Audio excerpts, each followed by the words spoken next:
Hello student, कैसे हैं आप? आई होप आप सभी अच्छे होंगे। प्यारे बच्चों, आज हम करेंगे कक्षा 6 के विज्ञान के अध्याय 3 को। इस अध्याय का नाम है बच्चों वस्तुओं के समूह बनाना। तो बहुत ही अच्छा अध्याय है बच्चों।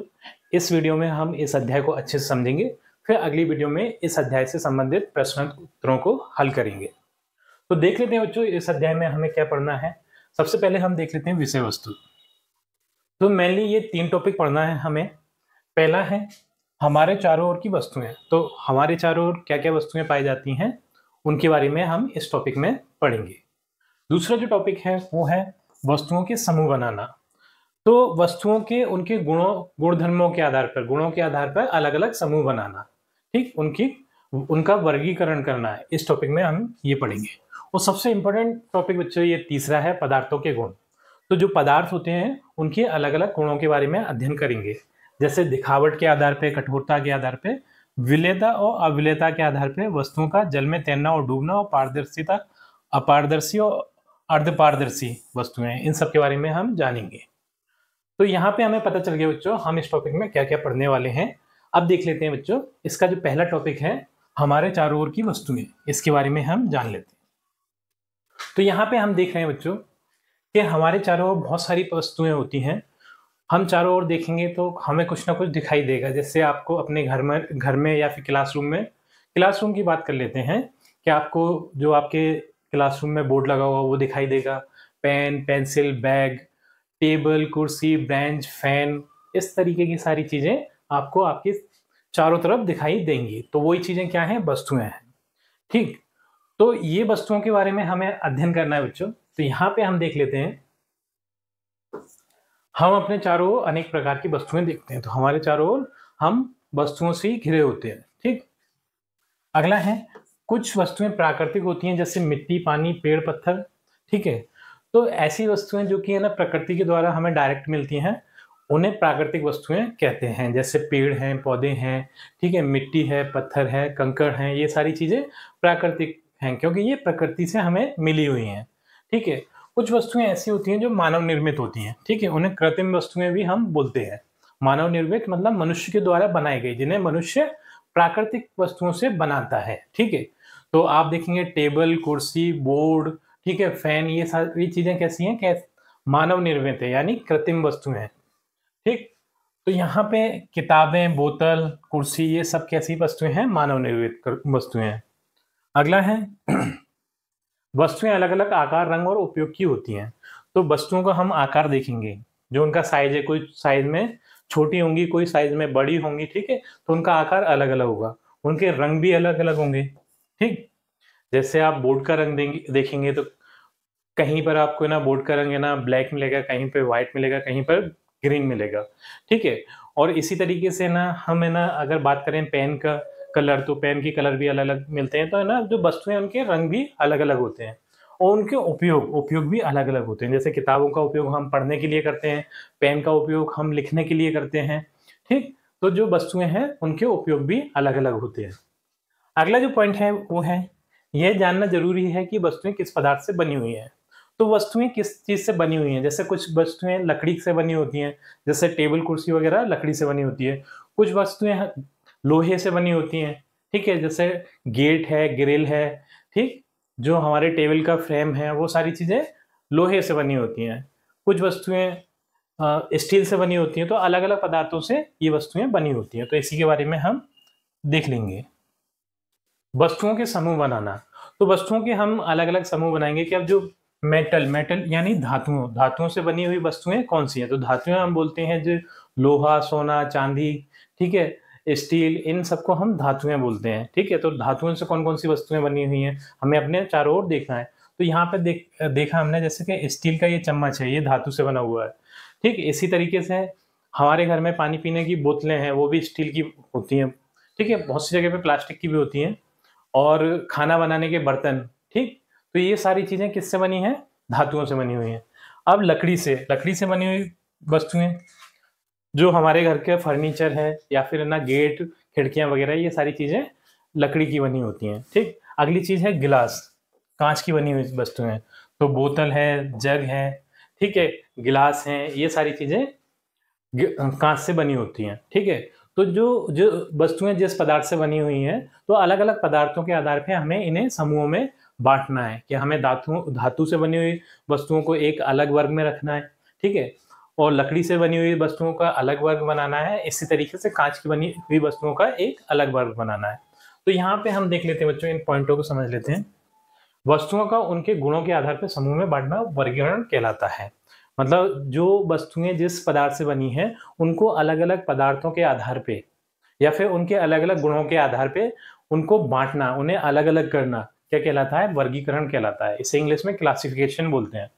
ठीक, अगला पॉइंट है, यह प्रक्रिया चीजों को समझना, पहचानना, उपयोग करने में आसान बनाती है। अगर अपन ऐसे वर्गीकरण कर लेते हैं, उनके गुणों के आधार पे है ना अलग अलग उन्हें बांट लेते हैं, तो फिर क्या है, हम उनका उपयोग आसानी से कर सकते हैं और उन्हें समझ आसानी से सकते हैं। क्योंकि ना जिस वर्गीकरण वर्ग में अगर एक वस्तुएं रखी हैं, जैसे ये वर्ग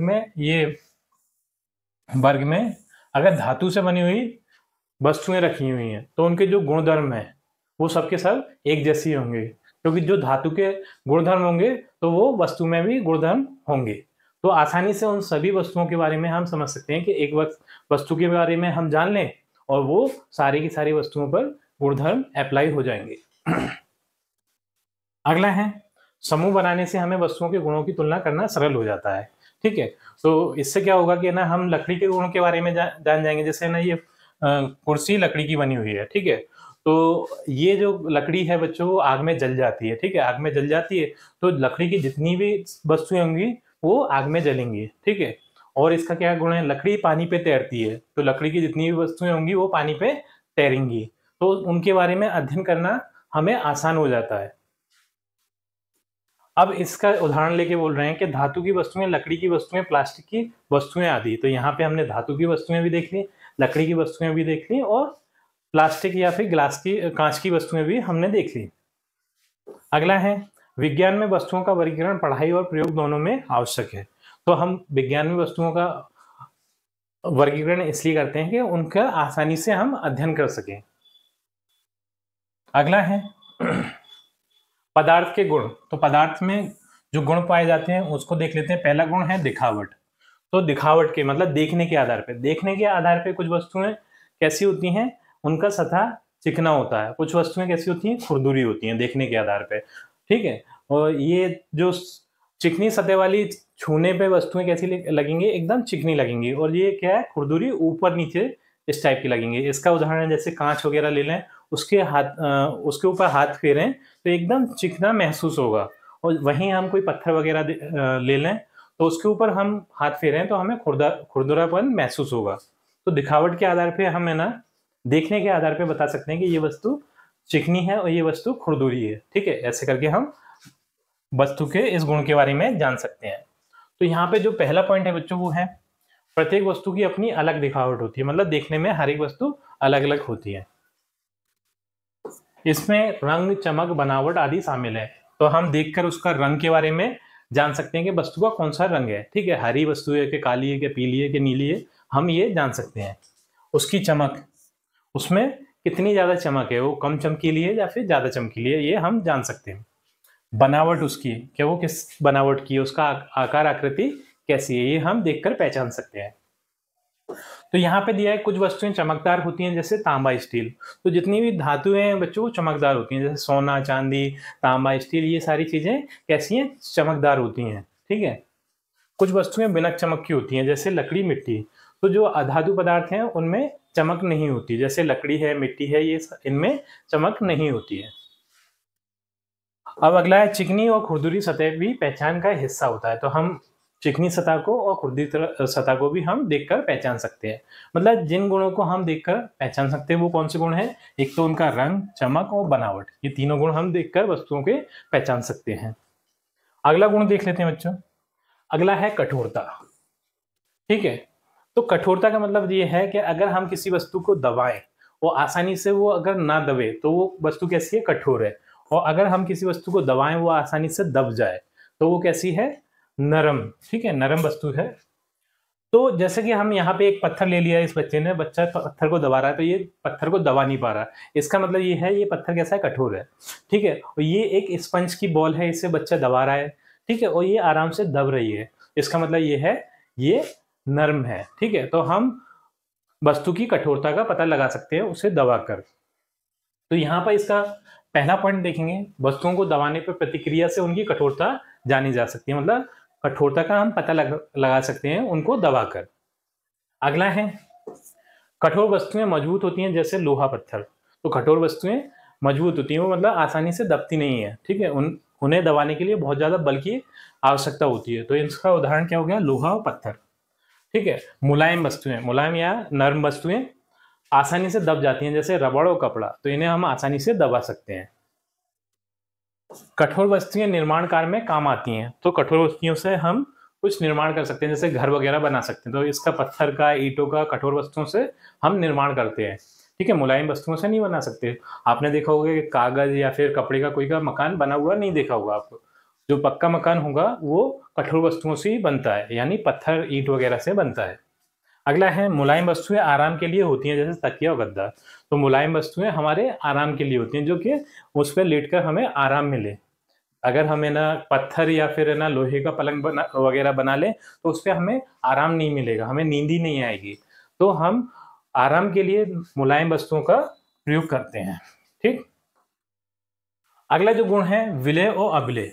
विलय का अर्थ है अगर कोई वस्तु पानी में पूरी तरीके से घुल जाती है तो वो विलय है, और अगर कोई वस्तु पानी में पूरी तरीके से नहीं घुलती तो वो अविलय है। यहाँ पे हम देखेंगे एक गिलास है, उसमें हमने शक्कर घोली या फिर शक्कर घोली। ठीक है, तो ये शक्कर इस गिलास में पूरी तरीके से घुल गई, अब दिखाई नहीं दे रही, तो शक्कर पानी में विलय है। वहीं हमने इसमें रेत डालकर घोली, थोड़ी देर तक तो वो ऊपर तैरती रहेगी, लेकिन थोड़ी देर उस पानी को शांत रखने पर वो तली में बैठ जाएगी, यानी उसमें वो घुली नहीं। तो रेत क्या है, पानी में अविलय है। ठीक है, तो विलय का मतलब घुलना और अविलय का मतलब नहीं घुलना।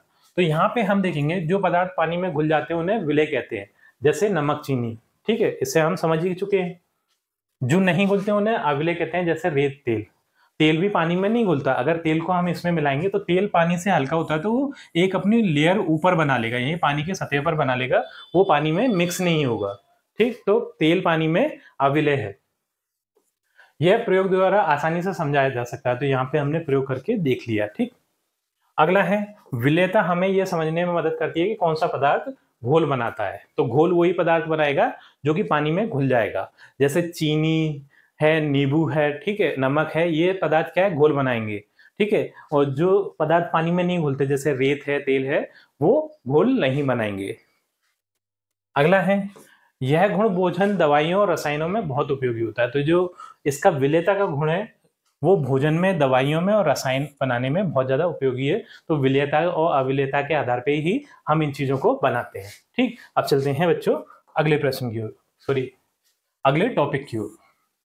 तो ये है जल में तैरना और डूबना। तो कुछ वस्तुएं ऐसी होती हैं जो जल में तैरती हैं और कुछ वस्तुएं ऐसी होती हैं जो डूब जाती हैं। ठीक, तो आपने देखा होगा लकड़ी वगैरह, लकड़ी है या फिर स्पंज की बॉल है या फिर है ना प्लास्टिक की कोई चीज है, इन्हें हम जब पानी में डालें तो वो पानी के ऊपर तैरने लगती हैं।